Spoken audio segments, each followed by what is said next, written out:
Аурата на растенията е малко над тяхните листа.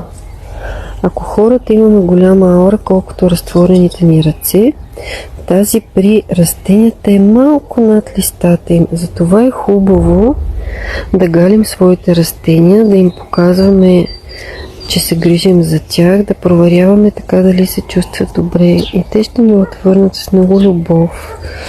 Знаете ли също така, че има много растения, които просто като докоснете листата им, вие се зареждате с това, което те могат да ви дадат.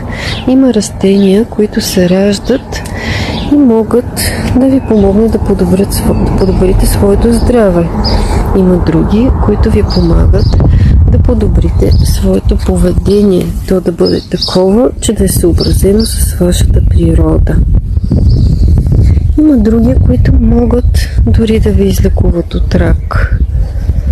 Всичко зависи от взаимодействието ни с растенията, нашата природа и тяхната природа. И това, което е важно да знаем, че те имат един единствен страх и то е страхът от оцеляване. Всичко друго